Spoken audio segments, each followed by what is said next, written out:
जननायक क्रांति सूर्य टंटे मामा भील के चरणों में नमन करते हुए यहाँ पर उपस्थित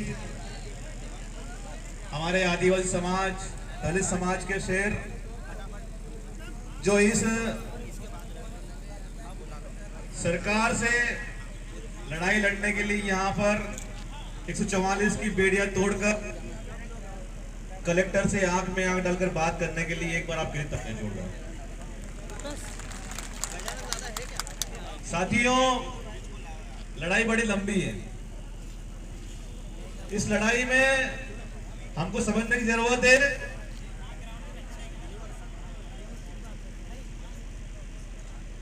धूप आ रही सामने से। एक तरफ तो इस देश को हिंदुत्व की ओर धकेलने वाले, अपने आप को राष्ट्र हितैषी बताने वाले, एक तरफ हमारी एक आदिवासी बहन को इस देश की सबसे बड़ी गलती राष्ट्रपति बनाने का द्रौपदी मुर्मू जी को राष्ट्रपति की कुर्सी पर बिठा काम करते हैं, और वहीं उसी की सरकार में उसी की पुलिस द्वारा एक पुलिस थाने के अंदर हमारी आदिवासी बहन को बेइज्जत किया जाता है, उनके कपड़े उतारने को मजबूर किया जाता है। तो साथियों में समझने की जरूरत है कि इनके चाल और उनके चरित्र में कितना अंतर है। यहां पर मध्य प्रदेश के अंदर जब भी दलितों, आदिवासी पिछड़ों ने अपनी लड़ाई को लड़ने का काम किया है, सरकार ने उनको दबाने का काम किया। साथियों, आप देख सकते हैं कि जब नेमावर के अंदर हम लोग गए थे, नेमावर, तब 144 लगाने का काम किया था, लेकिन वहां पर भी नीले और पीले गमछेदारी के पीछे नहीं हटे और सरकार की छाती पर वहां पर बहन को न्याय दिलाकर सीबीआई जांच हुई उसके लिए। वैसे ही हम लोग नीमच के अंदर कन्हैयालाल भील के लिए गए थे। कन्हैयालाल भील को बताया ना आप लोगों को कि भाई उसको, हमारे भाई को घसीट कर मारा गया था। तब भी वहां की सरकार ने कहा कि 144 लगी है, आपको शहर के अंदर एंट्री नहीं है। शहर से लगभग 5 किलोमीटर दूर उन्होंने हमारा प्रोग्राम डिसाइड किया, लेकिन ये नीले और पीले गमछेदारी वहां की पुलिस की बैरिकेडिंग तोड़कर शहर के बीचों बीच साथियों वहां पर रहे। उन्होंने बुलंद किया कि आप हमें रोकने का काम हम नहीं कर सकते। साथियों, इस मध्य प्रदेश के अंदर शायद आपको पता नहीं, लेकिन आपको जानना चाहिए ये बात कि मध्य प्रदेश की जेलों में सबसे ज्यादा आदिवासी लोगों को ठूसा गया है, और देश की जेलों के अंदर सबसे ज्यादा दलितों को ठूसा गया है। और उनपे आप प्रकरण देखेंगे तो सबसे ज्यादा 34(2) और 25 आर्म्स एक्ट लगाया गया है। साथी, तो समझने की जरूरत है कि जो सरकार आपके हितैषी होने का ढोंग करती है, कहीं ना कहीं वो सरकार आपको जेल में डालने का सच्चा काम कर रही है। यहां पर मुझे मालूम पड़ा कि ये खरगोन भी 5वीं अनुसूचित क्षेत्र है। तो साथियों, जैसे लोकेश मुजादा भाई ने कहा कि भाई महुआ भी आपका, फल भी आपका, बनाने वाले भी आप ही लोग और पीने वाले भी आप ही लोग, तो ये आबकारी विभाग का क्या काम है? तो मैं उसी बात को आगे बढ़ाना चाहता हूं कि जब महुआ भी हमारा है, पेड़ भी हमारा है, बनाने वाले भी हम ही लोग हैं और पीने वाले भी हम लोग हैं, तो शिवराज सिंह चौहान की जो दारू है उसको बैन कर दो साथी अपने क्षेत्र के अंदर, तब जाके काम चलने वाला है।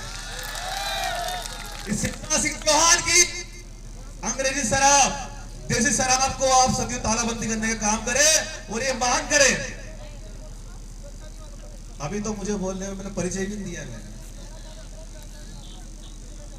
यही कारण है कि हम लोग, ठीक है, आपका तालियों शुक्रिया करूंगा।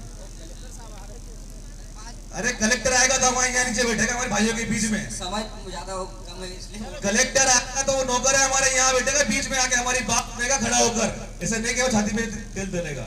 साथियों, अगर आपको वाकई में हमारी सोमती बहन को न्याय दिलाना है तो आपको एक प्रण लेना पड़ेगा कि अनुसूचित क्षेत्र के अंदर से अब हमें अगली मांग ये रखनी होगी कि इस अनुसूचित क्षेत्र के अंदर से हमें देसी शराब के ठेके और अंग्रेजी शराब के ठेकों को तालाबंदी करके उनको बैन करने का हमें काम करना पड़ेगा, तब जाके कहीं आपके महुए को यहाँ पर वरीयता मिलेगी। साथियों, इस देश के अंदर आप लोग ठान लीजिए कि चाहे शिवराज सिंह चौहान हो, चाहे नरेंद्र मोदी हो, वो आपके महापुरुषों को मानेंगे, आपके लिए 5 लीटर दारू की आह्वान कर देंगे, भाई आदिवासी 5 लीटर दारू बना सकता है, लेकिन साथियों कभी भी आपके लिए शिक्षा के लिए बात नहीं करेंगे। तो मेरा आपसे यही कहना है कि आप लोग जगह जगह ज्ञापन दीजिए और 5 अनुसूचित जो क्षेत्र है हमारा, इस क्षेत्र के अंदर शिवराज सिंह चौहान के जो ठेके हैं उनको बंद करवाने का साथियों आप लोग काम करवाइए, तब जाकर कहीं हमें उस बहन को न्याय मिलेगा साथियों। दूसरी बात कि यहां पर आप ये लिस्ट निकालेंगे तो पाएंगे, चाहे खरगोन हो, चाहे खंडवा हो, चाहे मनावर, चाहे धार, चाहे कुक्सी हो, चाहे अलीराजपुर हो, जहां जहां पर भी इनके अंग्रेजी ठेके हैं उसमें से 95% साथियों सवर्ण कास्ट के ठेके निकलेंगे। हमारे आदिवासी दलित भाई की एक भी ठेके साथियों मौजूद नहीं है। तो हमें अंग्रेजी शराबों के ठेकों पर बेल लगवाना है और जहां जहां पर भी जरूरत पड़ी है भीम आर्मी और राजा समाज पार्टी के शेर आपके लिए तत्पर, कंधे से कंधा मिलाकर साथियों हम लोग काम करने के तैयार हैं। हम लोग पीछे नहीं हटने वाले हैं। आप शायद इस क्षेत्र के अंदर दलितों की संख्या कम है, लेकिन मैं आपसे कह दूं कि उस भिंड मुरैना गुना के अंदर जब भी हमारे आदिवासी भाइयों पर एट्रोसिटी होती है तो वहां पर आदिवासी बाद में आता है, पहले वहां दलित साथी वहां पर न्याय के लिए खड़े होते हैं। तो हमें ये कॉम्बिनेशन जो बना है हमें से तोड़ना नहीं है। सरकार और सरकार के कुछ घुसपैठिया लोग ये बोलते हैं कि भाई गैर आदिवासी भाई गैर आदिवासी वो नहीं, भाई गैर आदिवासी तो भाई वो होता है जो आपके आदिवासी अधिकारों को खत्म करने का काम कर रहा है। अरे हम तो भाई हम खुद को आदिवासी मानते हैं कि भाई मुझे गर्व है कि मैं दलित आदिवासी कौम में पैदा हुआ। हमारा तो एक भाई भाइयों का रास्ता है, हम भाई भाई हैं। अगर हम लोग मिल के नहीं लड़े साथियों तो आने वाले समय में संविधान खत्म हो जाएगा। इतिहास उठाकर देख लीजिए कि मध्य प्रदेश की जेलों में आदिवासी है और देश की जेलों में दलित भाई सबसे ज्यादा बंद है। तो हमें मिलकर लड़ना है और इस लड़ाई के अंदर हम लोगों ने आंदोलन दे दिया, लेकिन इसके बाद में जयेश और इनकी पूरी टीम से हमारे भीम आर्मी यहाँ के लोकल जो जिला अध्यक्ष है, पार्टी जिला अध्यक्ष है, वो लोग एक RTI लगाए और ये लगाकर जानकारी लेके भाई उनके घर दबिश डालने के लिए गए थे। तो वहां पर आबकारी विभाग के लोग गए थे कि नहीं गए थे उनके साथ में। साथियों इसके अंदर मैं आपको गारंटी से देता हूं कि बिस्टान के अंदर जिस प्रकार से हमारे आदिवासी भाई की थाने के अंदर पीट कर हत्या हुई थी, उसमें उस TI और SP को सस्पेंड करना पड़ा था। उसी प्रकार इस सोमती हमारी जो बहन है इसके भी न्याय के लिए उस TI को भी और इस SP को भी साथियों जेल में जाना पड़ेगा। आप लोग तैयारी कीजिए।